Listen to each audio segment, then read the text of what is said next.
Coming up on Network Africa. Key figure in ongoing police corruption inquiry in South Africa withdraws from controversial plea deal.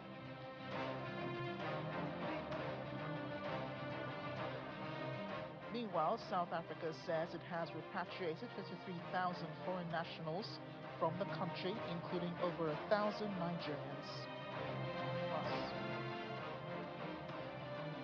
Ugandan High Court dismisses Dr. Kiza Besigye's application to terminate treason proceedings.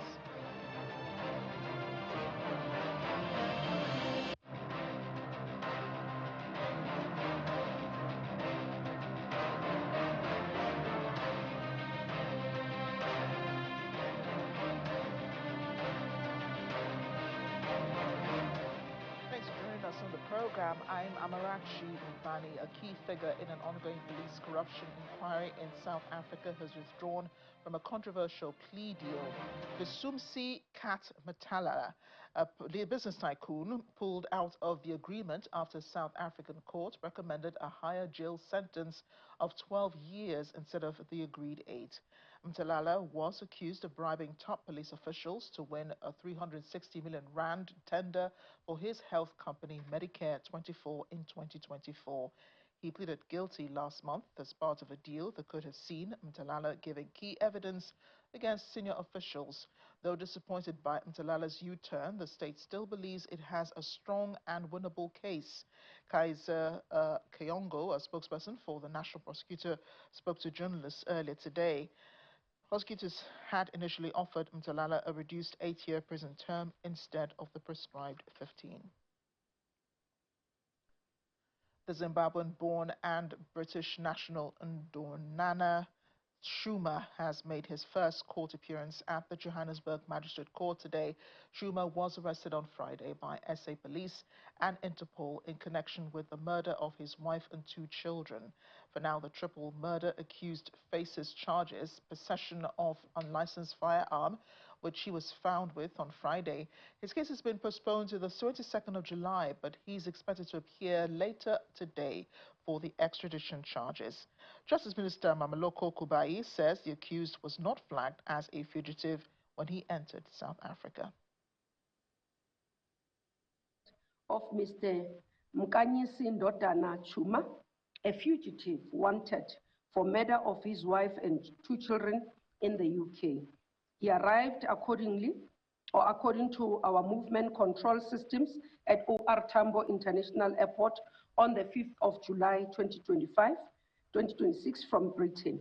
Once we have received the alert from Interpol, we acted swiftly from a multidisciplinary team conducting tracing, and the suspect was arrested in Kensington, Johannesburg. At the time he went through OR Tambo, he had not yet been flagged by British authorities. So if he had been flagged, he would not have entered the country. He will be extradited to the UK once I have signed all the extradition documents and requests as required by the law in my capacity as Minister of Justice and Constitutional Development. We are informed that the teams are working quite hard around the clock so that the extradition requests are done and the paperwork is done in time.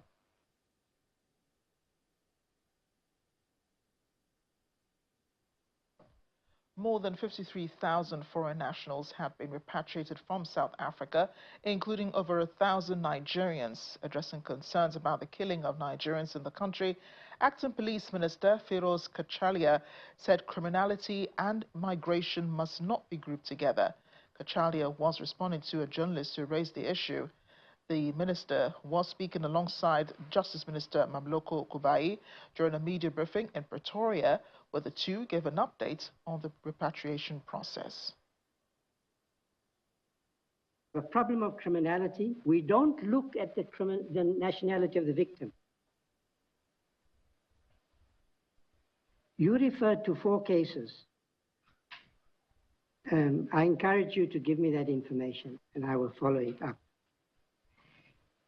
But the purpose of your question was to suggest that Nigerians are a special category of people who are being victimized in South Africa by virtue of their nationality.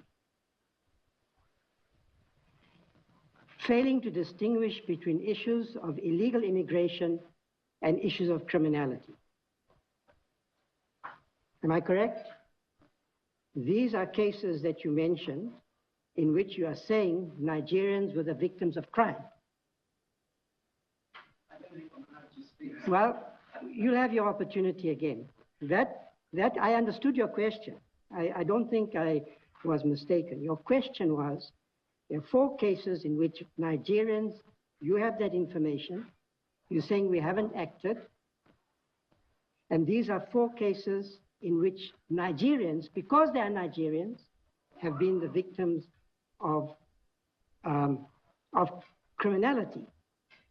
Drug dens, and my explanation is that if you listen to the marchers, you listen to the South Africans, that's what they have given us as feedback to say, ministers, please deal, go to Hillbrow, go to Sunnyside. We do have this challenge of drug dens that are there. It is South Africans who are saying to us, they are run, some of them are run by Nigerians. In other news, but still with South Africa, President Cyril Ramaphosa has honored the country's World War I soldiers at the South African National Memorial in Longueval, France, marking 110 years since the Battle of Delville Wood. He said the sacrifice of those who fought must never be forgotten. In his words, the men of Delville Wood endured what few human beings should ever be asked to endure. Their sacrifice deserves the eternal gratitude of our country and indeed of France as well. Ramaphosa also called for greater recognition of black South Africans whose contributions to the war were ignored for decades, saying the country's history should reflect the sacrifice of all who served. The ceremony included members of the South African National Defense Force, who said the legacy of Delville Wood continues to inspire soldiers today. And days after the rescue of abducted teachers and pupils in Orire local government area of Oyo State in Nigeria, suspected kidnappers have allegedly struck again, abducting the headmaster of nomadic basis school Ogudu Igbojaye in Itesiwaju local government area. The victim, Mr. M.K. Owade, was reportedly kidnapped on Sunday, raising fresh concerns over the security of teachers and residents in the state, despite the successful rescue operation in Orire. Confirming the incident, the chairman of the Nigeria Union of Teachers in Itesiwaju local government, Mrs. Folashade Fabi, said the headmaster was abducted by unidentified gunmen on Sunday. The successful rescue of teachers and pupils kidnapped in Orire local government area had raised hopes of improved security in Oyo State. However, the latest abduction is likely to renew concerns over the safety of teachers, pupils and other residents, particularly in communities in rural areas vulnerable to attacks by kidnappers. Well, at the time of this story, no official confirmation had been made by the Oyo State Police Command over the incident.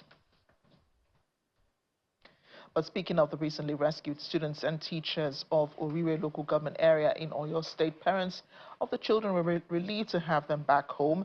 They celebrated news of their rescue as authorities began reuniting the children with their loved ones. The pupils and their teachers remain at a military hospital in Ibadan, the Oyo State capital, where they're undergoing medical assessments and receiving care. One of the fathers of the abducted children said he was happy, even though cautiously trying to confirm whether or not the news was true.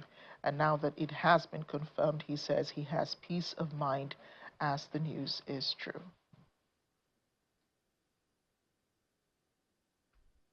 I want to bring in now consultant, neuropsychiatrist, Dr. Maimuna Kadri. She joins us from here in Lagos from her office. Doctor, thank you so much for taking time to speak with us about this issue. And I know that people have been talking basically about the security situation in the country, what the rescuers, that's the military operatives who found these students and teachers did in the process of rescuing them.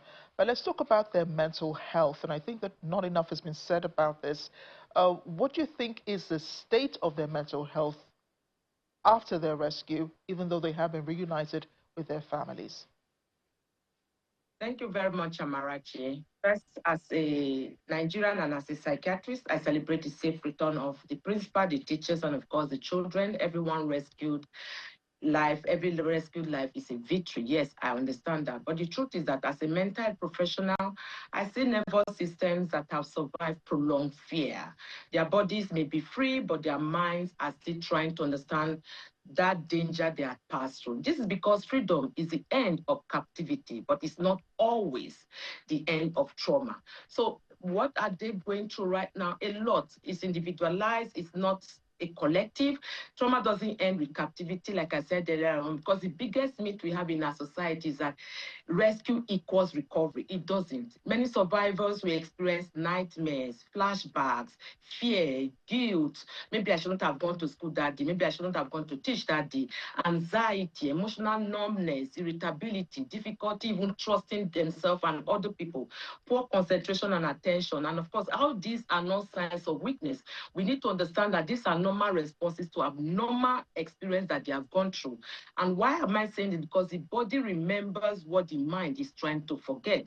They have been rescued now, but all these challenges and issues they may be going through. And let's focus a lot on our children, aside the teachers. Children do not process trauma like adults. Many people will expect the children to just quickly bounce back. Oh, thank God they're back to be rescued. No, children often communicate their traumas through behavior rather than through words. So I employ the teachers, parents, guardians, loved ones to please watch out for these signs. A child that has stopped bedwetting before now is bedwetting. That is a way this child is experiencing trauma. Clinginess, clinging to the adult, clinging to the parent, clinging to the loved ones and all that. Aggression. They may even be expressing aggression just the way because they can't really say what they've gone through. We haven't really know exactly what these teachers and children have gone through in the hands of the kidnappers. So some of them may start exhibiting aggression. Some may even be withdrawn to themselves. Some may be experiencing nightmares, school refusal. This is not the time for you to force them to go to school. Take time, listen to them, create that safe space to hear them out. Because if they are refusing school, it's that fear that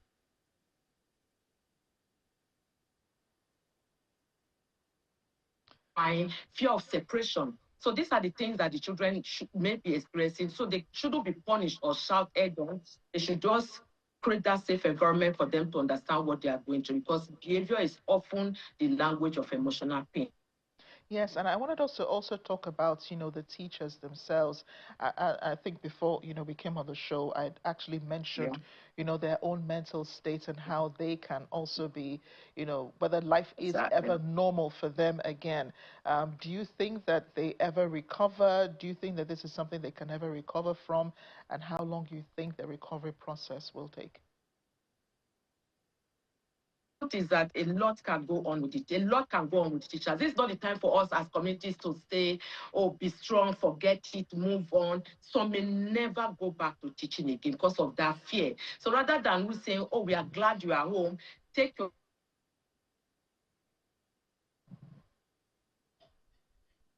understand what they went through in the hands of the kidnapper because healing grows in compassion, not in pressure. So because healing is individualized, we may not know how some will love to go back, or some will not want to. And this is the time for you to, this is where occupational therapists can come in to know what can they do and how can they help them to achieve other skills, optimize it, and know where they can play a bigger role rather than forcing them to go back to teaching. Yes. Dr. Memuna, just before we go, if you could quickly, touch on the responsibility of, the state itself regarding, Yeah. these students and teachers, what they're supposed to be doing now. So the thing is that as a society, we have just 1 minute to talk to us what we should do. Today we celebrate their freedom. Tomorrow we must invest in their healing. Let us not become a nation that counts the rescued but forgets the recovery. Every survivor deserves more than freedom. That's just the truth. They deserve the opportunity to heal, to flourish, to reclaim their lives with dignity.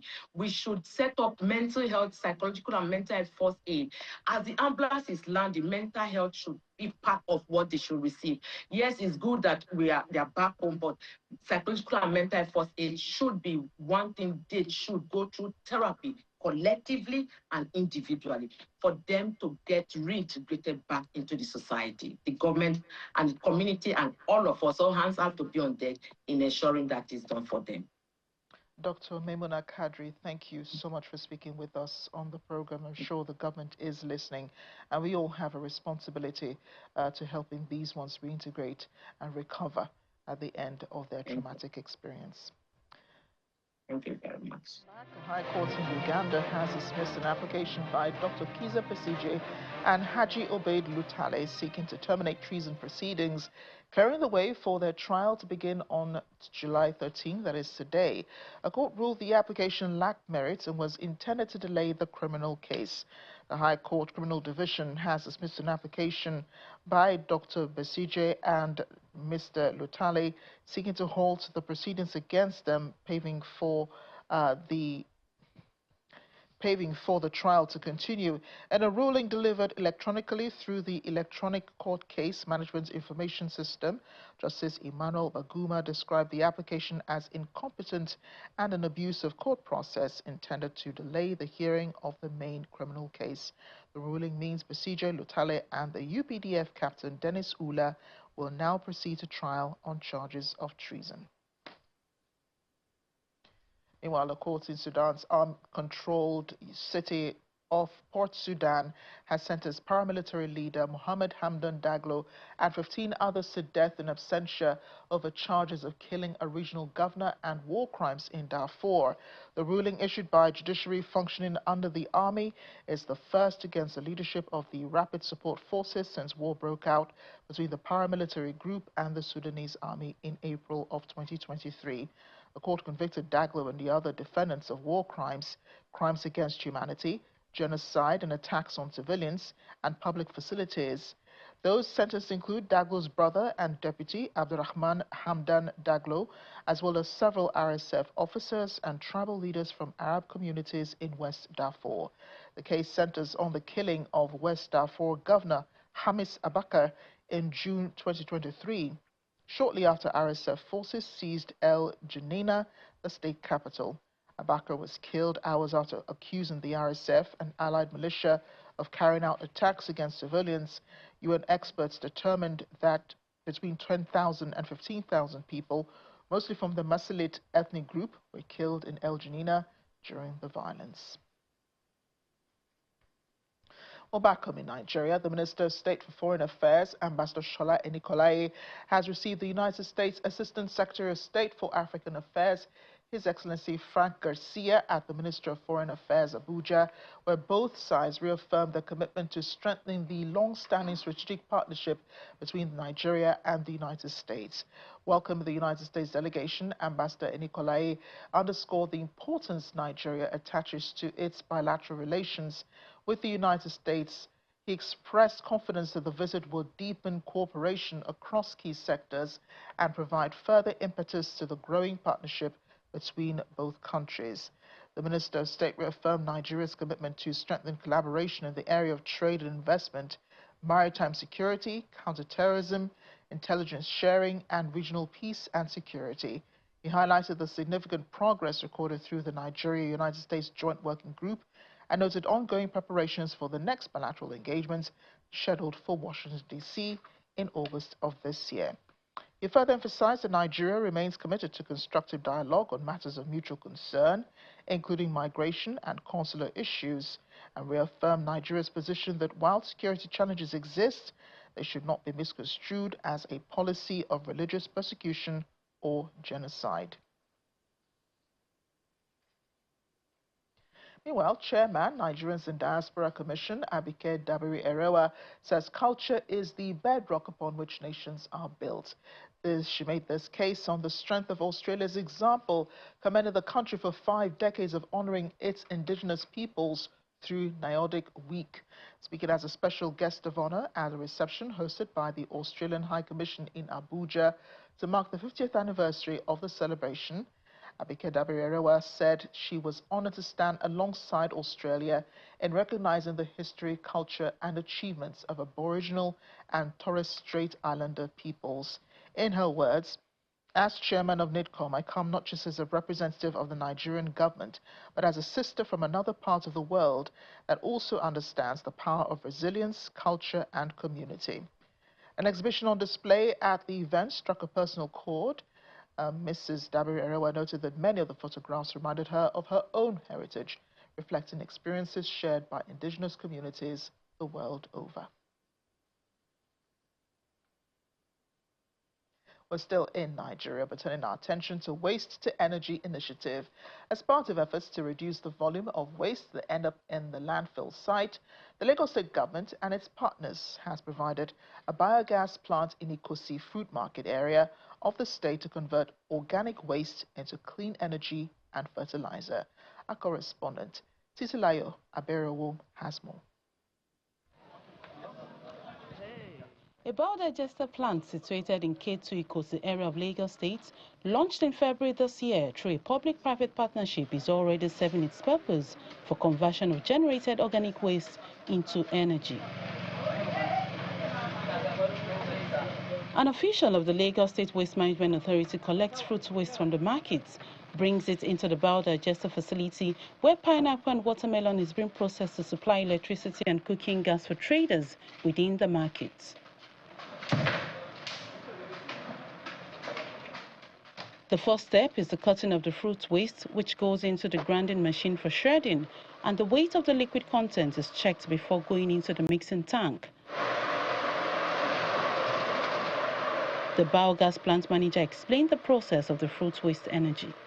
Presently, we make use of the pineapple and the watermelon. The first thing we do is that we wash it. The reason why we only wash it is that if there's any particles we don't really need, unwanted particles, so we need to wash them off. So after the shredding, we weigh it. After weighing it, we put it into the holding tank.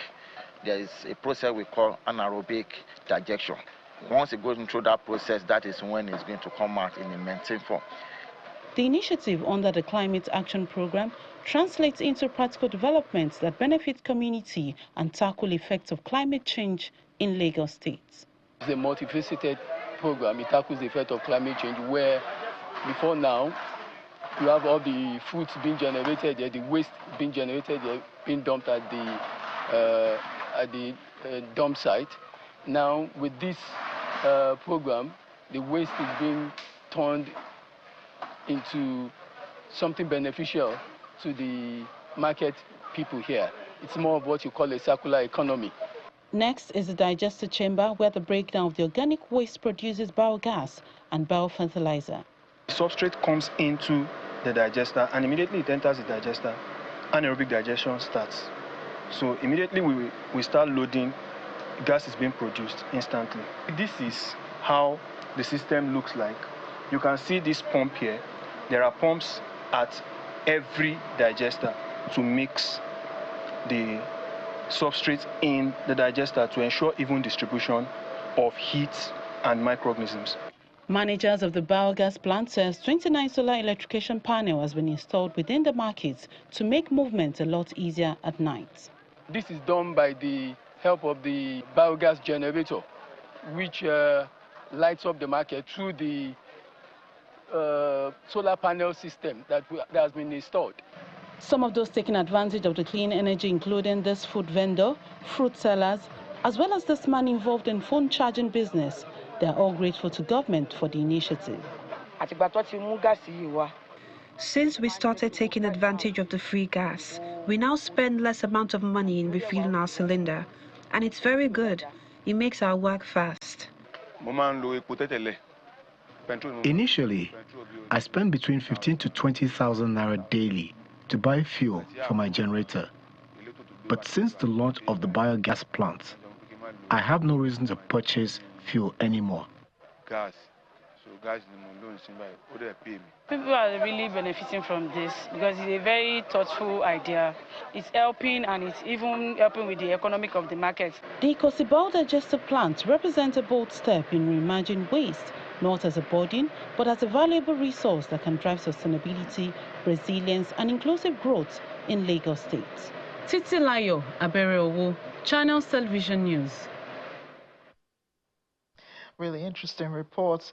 And we'll tell you about the Togo summer camp tomorrow. But here's our fun fact for today before we go.